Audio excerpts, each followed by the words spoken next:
Nu tā, sekmīgi esam uzinstalējuši savu programmiņu, un mums ir jāieliek bāzes iestatījumi. Ejam uz settingiem un ejam cauri bāzes iestatījumiem. Pirmie mums ir vispārīgie iestatījumi. Nav svarīgi. Var palikt.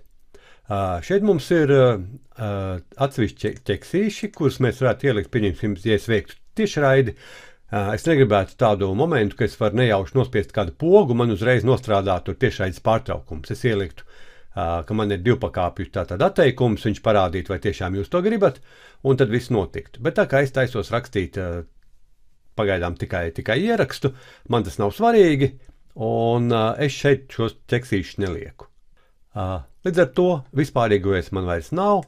Nu, kā mēs izskatāmies, var dažādas tēmas uzlikt, bet es atstāju tā, kā tas ir ielikts jau. Par straumēšanu šodien nerunājam, bet šeit mēs saliekam straumēšanas informāciju. Kā redzat, te ir arī pat uz YouTube un pārējie izlikti tā kā priekšā, bet tā nav šodienas tēma. Ja mēs runājam par to, kādā veidā tātad signāls tiek ierakstīts, par straumēšanas daļu mūs tur maz interesē, bet mēs tomēr paskatāmies, vai tas hardware versiju, ko mēs varam izveidot, vai nu to dara programmatūra, to mums vajag ļoti jaudīgu procesoru, vai to dara procesorā iebūvētais video kodeks. Pie ierakstiem mums ir svarīgi, tātad pirmais, kur mēs noliekam failu. Jūs varat norādīt citu virzienu, bet man patīk, kā šis ir, teiksim, viņu liek pie video manā akauntā, un viņš izveido atsevišķu folderīti OBS. Pēc tam es vienmēr tur aizēju, paņem ārā, turu viņu tīru, un pēc tam jau strādāju sakārtot informāciju. Neko negribu, lai man tur ģenerē.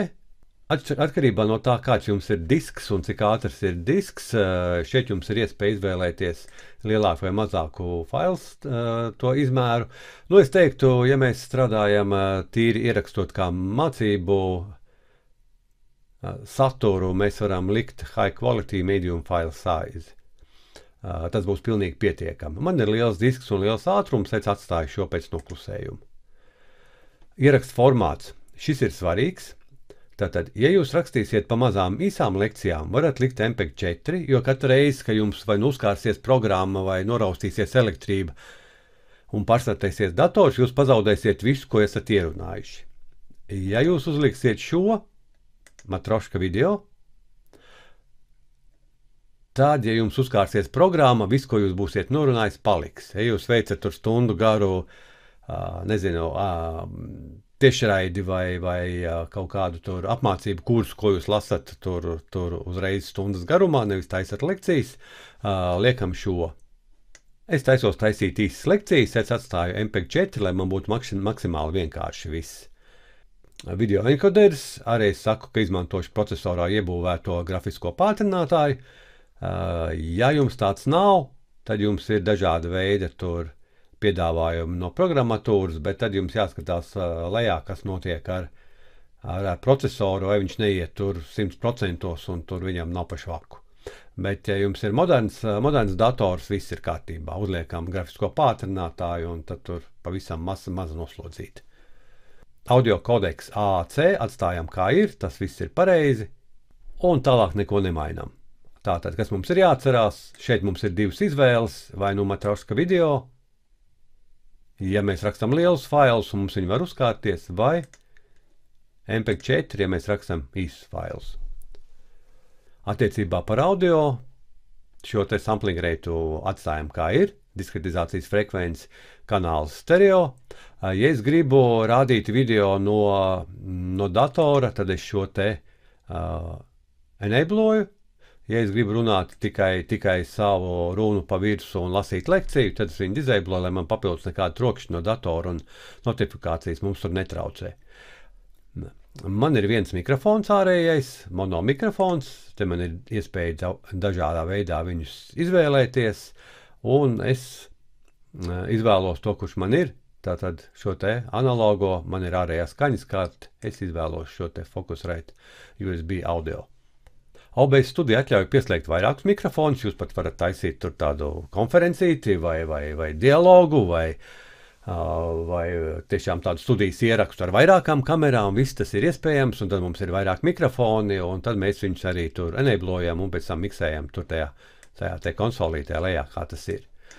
Bet tādām mācību vajadzībām mums parasti ir viens mikrofons, ar kuru mēs runājam. Pārējie iestatījumi nav svarīgi. Nu, par video, tad mēs izmantojam Full HD standartu, no kura mēs varam taisīt gan mazākus variantus. 4K mēs neizmantojam, tos ir grūti straumēt, un video parasti skatās caur internetu, kur mēs piedāvājam. Šis ir ļoti labs formāts, un pie tā mēs arī paliekam. Tā kā mums sakrīt ieeja un izeja vienādi, ja mēs straumētu, visticamāk, es vēlētos, lai izeja būtu tur zemāka, teiksim, 1280 x 720, kas ievērojami samazina prasītas pēc tīkla datu pārraides ātrumu. Mūsu gadījumā, tā kā mēs ierakstām, nav svarīgi, ierakstām ar maksimālo kvalitāti. Attiecībā par kādu kadru frekvenci izvēlēties, pareizi būtu izvēlēties 25 Hz palu, kas ir Eiropas standarts.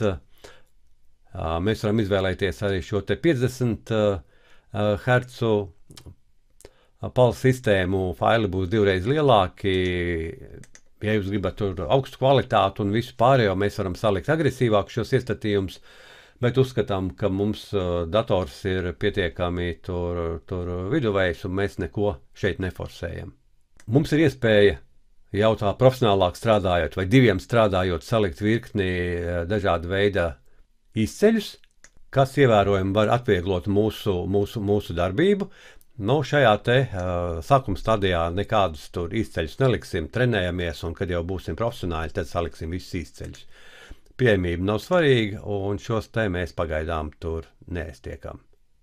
Šeit ir viens iestatījums, par ko vajadzētu parunāt. Tad, kad mēs ieliekam šo te MKV standārtu, ja mums uzkarās programmatūra, ieraksts mums paliek, mēs varam pateikt, ka tad, kad mēs noliksim tur ierakstu stop, automātiski dators vēl turpinās strādāt un samiksēs viņu formātā MP4. Bet tā kā es rakstu, šajā brīdī tajā jau formātā MP4, tad es šo ķeksīti nelieku.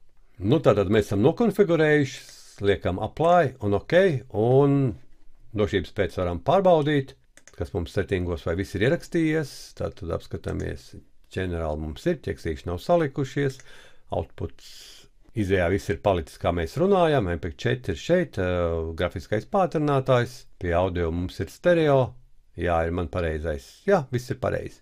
Tātad viss ir saglabājies, drošības pēc pārbaudām. Ar šo mūsu konfigurācija ir pabeigta, un mēs ķersimies pie kadru veidošanas.